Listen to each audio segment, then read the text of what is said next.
जय हिंद दोस्तों। आज हम प्राचीन भारत का इतिहास के बारे में जानेंगे। कल की वीडियो में हमने हर्यक वंश, शिशुनाग वंश, नंद वंश और मौर्य वंश को छोड़ दिया था। हमने तीन वंशज को जाना था, जिसका हर्यक वंश का संस्थापक तो बिंबिसार, शिशुनाग वंश का संस्थापक शिशुनाग और नंद वंश का संस्थापक महापद्मनंद। ठीक है, आज इससे आगे जानेंगे। ठीक है, अगली इस वीडियो में। ठीक है, भारत पर विदेशी आक्रमण किसने किया और कब किया, मतलब सब आज इसी वीडियो में जानेंगे। ईरानी आक्रमण, यूनानी आक्रमण, सिकंदर का आक्रमण, इसी वीडियो में। और लास्ट में कुछ हम प्रीवियस क्वेश्चन भी देंगे जिसके आपको उत्तर देने पड़ेंगे। ठीक है, चलो चलते हैं हमारे अगले चरण में।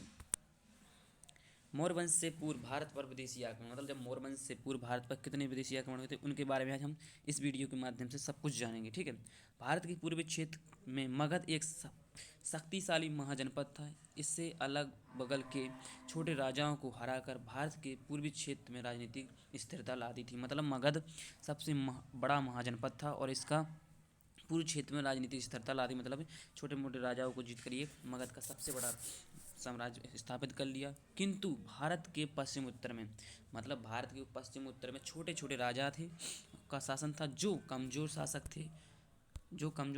थे, जिस कारण विदेशी आक्रमणकारियों ने पश्चिम उत्तर क्षेत्र पर ही आक्रमण किया। ईरानी आक्रमण, यूनानी आक्रमण यहीं से किए गए थे, यानी कि पश्चिमी उत्तर क्षेत्र से यहीं से आक्रमण किए गए। ठीक है, अब आगे बढ़ते हैं। मौर्य वंश से पूर्व भारत पर विदेशी आक्रमण, मतलब मौर्य वंश से पूर्व, यहीं भी ईरानी आक्रमण के बारे में क्या जानते। ईरानी आक्रमण क्या है, ईरानी आक्रमण के बारे में हम जानते। ठीक है, भारत पर प्रथम विदेशी आक्रमण हखमनी, किसने, हखमनी वंश के द्वारा किया गया था। हखमनी वंश का संस्थापक कौन था, हखमनी वंश का संस्थापक था साइरस द्वितीय था। साइरस द्वितीय ने भारत पर पहली बार आक्रमण किया। साइरस द्वितीय ने भारत पर पहली बार आक्रमण किया, किंतु उसे असफलता मिली। परंतु उसी के वंशज, मतलब उसके वंशज भारत पर आक्रमण करके प्रथम सफलता इसी वंश के, मतलब शासक डेरिस प्रथम को मिली थी। ठीक है, मतलब इसका ही वंश के संस्थापक थे जिसको इसकी सफलता मिली। ठीक है, चलो चलते हैं अगले। डेरिस प्रथम ने सर्वप्रथम 526 ईसा पूर्व में गंगाधर तथा कंबोज को हराकर अपने साम्राज्य में मिला लिया। क्या कर दिया, गंगाधर और कंबोज के हराकर अपने साम्राज्य में मिला लिया डेरिस प्रथम ने। ठीक है, भारत के पश्चिम उत्तर भाग को जीतने के बाद डेरिस प्रथम ने इसे ईरान का 20वां प्रांत बना लिया। मतलब भारत के पश्चिम उत्तर भाग को जीतने के बाद डेरिस प्रथम ने इसे ईरान का क्या बना लिया, 20वां प्रांत बना लिया था। इस क्षेत्र में से, मतलब इस क्षेत्र से 360 टेंट सोना भेंट में मिला तथा जो फारस के सभी एशियाई प्रांतों से मिलने वाले कुल रस्व का 1/3 था। मतलब पूरे फ्रांस के एशियाई प्रांतों से मिला जितने, लेकिन 1/3 मिला था कहाँ से, भारत से इसने लूट लिया था। ठीक है, चलते हैं आगे। ईरानी आक्रमण, इस वंश के अंतिम शासक डेरियस तृतीय को सिकंदर ने पराजित कर दिया और हकमनी वंश का यहाँ पर क्या हो गया, अंत हो गया, एंड हो गया। ठीक है, हकमनी वंश का क्या हो गया, एंड हो गया। ईरानी आक्रमण का प्रभाव, तो भारत पर ईरान का संपर्क 200 साल तक बना रहा।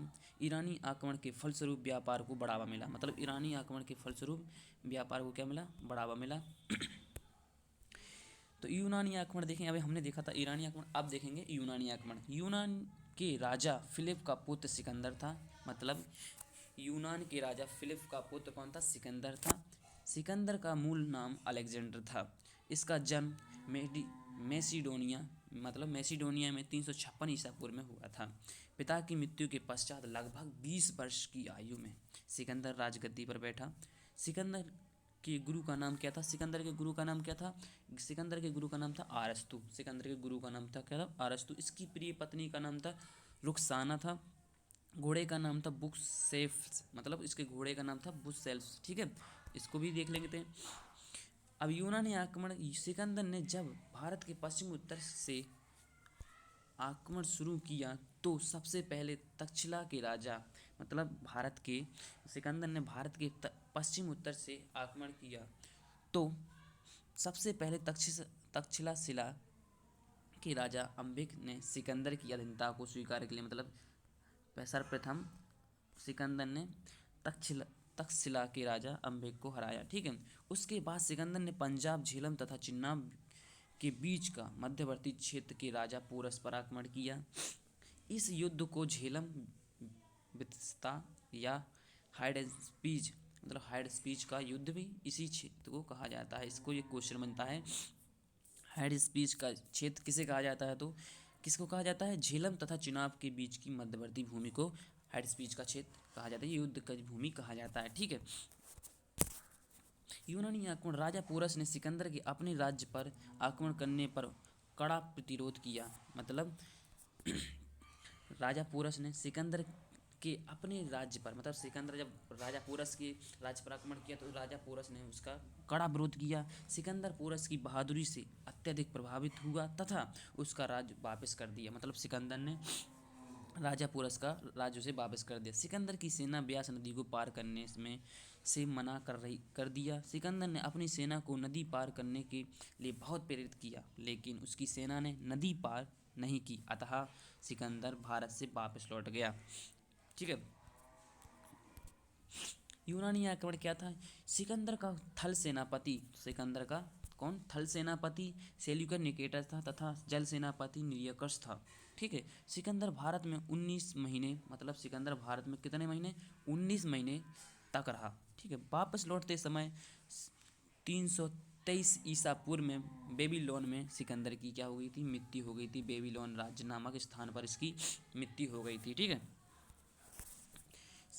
भारत में मतलब सिकंदर की सफलता के कारण क्या थे, भारत में किसी एक सत्ता के केंद्रीकरण का अभाव सिकंदर की सफलता का एक कारण, प्रमुख कारण था। सिकंदर की सेना शक्तिशाली थी, उसकी सेना में तेजस्वी घोड़े की भरमार थी, साथ ही अम्बिक जैसी देशद्रोहियों का सहयोग भी उसकी सफलता का कारण था।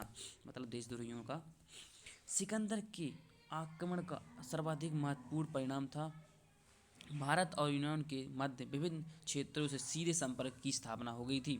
सिकंदर के आक्रमण से पूर्व छोटे मोटे भारतीय राज्य वापस में संघर्ष थे, उनमें पहली बार एकता के लक्षण दिखे। फलस्वरूप भारत में एकीकरण की प्रक्रिया को बल मिला। प्राचीन यूरोप को भारत के संपर्क में आने का अवसर मिला। ठीक है। सिकंदर के आक्रमण का प्रभाव, मतलब भारत में गंगाधर शैली का विकास यूनानी कला का ही परिणाम था। यूनानियों से मुद्रा निर्माण की कला भारतीयों ने सीख ली। किससे, यूनानियों से मुद्रा निर्माण की कला भारतीयों ने सीख ली थी। ठीक है। अब जानते हैं प्रीवियस क्वेश्चन के बारे में, जो कि इम्पोर्टेंट और परीक्षाएं पूछे जाते हैं। तो भारत पर पहला विदेशी आक्रमण किस वंश के द्वारा किया गया था, किस वंश के द्वारा किया था पहला आक्रमण भारत के द्वारा, हखमरी वंश। ये लगा है पहले से, तो इसका आंसर ए हो जाएगा। ठीक है। इसका आंसर क्या हो जाएगा, इसका आंसर ए हो जाएगा, इसको राइट मान लेंगे।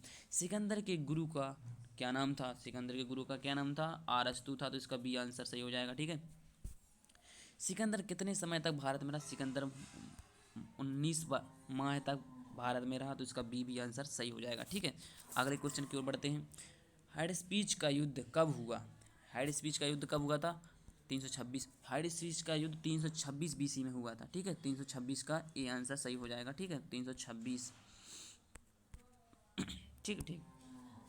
पोरस का राजा कौन सी नदियों के मध्य फैला हुआ था, मतलब पोरस का राजा था जो कि कौन कौन सी नदियों होता, झेलम और चिनाब, कौन, झेलम, और इसका बी आंसर सही हो जाएगा, झेलम और चिनाब। ठीक है। सिकंदर के हमले के समय उत्तर भारत पर निम्नलिखित राजवंशों में से किस एक का शासन था, तो ये इसमें नंदवंश का, ये इसका आंसर सही हो जाएगा। ठीक है। बढ़ते हैं अगले क्वेश्चन की ओर। हाइडेस्पीच का युद्ध कब हुआ था, हाइडेस्पीच का युद्ध कब हुआ था, हाइडेस्पीच का युद्ध भाई साहब ये तो हो गया हमारे, निम्नलिखित में से मगध का कौन सा राजा सिकंदर महान के समकालीन था, तो भाई साहब जब सिकंदर भारत उत्तर पश्चिम से आ रहा था, तब उस समय घनानंद उस मगध का राजा था। ठीक है। इसका बी आंसर सही हो जाएगा। सिकंदर की मृत्यु कहाँ हुई थी, बेबीलोन में हुई थी, इसका ए आंसर सही हो जाएगा। ठीक है। सिकंदर की सेना ने भारत में किस नदी को पार करने से मना कर दिया, तो किसको कर दिया, ब्यास को कर दिया, तो इसका आंसर क्या हो जाएगा, ए आंसर सही हो जाएगा, इसका ए आंसर लगा लेंगे। ठीक है बच्चों। बढ़ते हैं अगले क्वेश्चन की ओर। तक्षशिला के किस शासक ने, मतलब तक्षशिला का किस शासक ने सिकंदर की अधीनता स्वीकार कर ली थी? किसने कर ली थी? अंबिक ने कर ली थी। इसका सी आंसर सही हो जाएगा। हेड स्पीच का युद्ध किन के बीच हुआ था? हेड स्पीच का युद्ध किन के बीच हुआ था? तो सिकंदर और पोरस के मध्य हुआ था। इसका ए आंसर सही हो जाएगा। किस नदी के तट पर सिकंदर और पोरस का युद्ध हुआ था? किस नदी के तट पर सिकंदर और पोरस के मध्य युद्ध हुआ था? इसका आंसर है सी, झेलम नदी के तट पर। ठीक है, अगले क्वेश्चन की ओर बढ़ते हैं। यहाँ से हमारी धन्यवाद। यह वीडियो यहीं तक ख़त्म करते हैं। मिलते हैं अगली वीडियो में। जय हिंद, जय भारत।